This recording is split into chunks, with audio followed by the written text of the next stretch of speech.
নমস্কার বন্ধুরা, আমি শুভ্রনীল একটা আপডেট তোমাদের সঙ্গে শেয়ার করবার জন্য চলে এলাম। তোমরা হয়তো শুনে নিয়েছো যে প্রথমবার বাংলা ছবিতে রাত্রির 2টোর সময় কোনো শো দেওয়া হচ্ছে কোনো জায়গায়, যেমনটা আমরা তামিল তেলেগু ইন্ডাস্ট্রির ক্ষেত্রে দেখে থাকি যে রাত্রির 2টোর সময় প্রথম শো থাকে, সেটা মানুষ দেখতে যায়। তো আমাদের পশ্চিমবাংলায় হয়নি, দুর্গাপুজোর টাইমে প্রচুর চলার পরে একটা ছবির ক্ষেত্রে আগের বছর হয়েছিল বাঘা যতীন ছবির সময়, প্রিয়াতে হয়েছিল।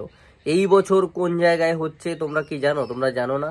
এই বছরও কিন্তু রাত্রি 2টোর শো আসছে খাদান ছবির জন্য 20শে ডিসেম্বর। কিন্তু 20শে ডিসেম্বর পড়া মাত্রই, অর্থাৎ রাত্রি 2টোর সময় রায়গঞ্জে কিন্তু থাকতে চলেছে প্রথম শো রাত্রি 2টোর সময়।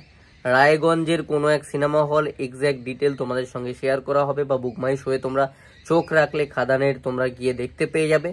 বাট রায়গঞ্জেই কিন্তু ওই 2টোর শোটা কিন্তু প্রথম দেওয়া হচ্ছে, অর্থাৎ রায়গঞ্জেই প্রথম যে শোটা খাদানের থাকবে সেটা কিন্তু রাত্রি 2টোর শো, 2টো থেকেই শুরু হবে। এখন দেখা যাক রেসপন্স কেমন আসে, এবং আমি রিকোয়েস্ট করব যারা দেবদার ডাইহার্ট ফ্যানরা আমার এই ভিডিওটা দেখবে তারা গিয়ে বুকমাই শো যে অ্যাপটা রয়েছে সেখানে গিয়ে, যারা সিনেমাটা দেখতে যাবে ভাবছো অলরেডি, তারা গিয়ে বুকমাই শোতে আই অ্যাম ইন্টারেস্টেড সেইটা গিয়ে ট্যাপটায় দাও, ইন্টারেস্ট শো করো। খাদানের ইন্টারেস্ট রেট দেখে যাতে নতুন যারা দেখতে যাবে ভাবছে নিউট্রাল অডিয়েন্স, তাদের যাতে ইন্টারেস্ট গ্রো হয়, তাতে ছবিটাকে বুস্ট পেতে সাহায্য করো।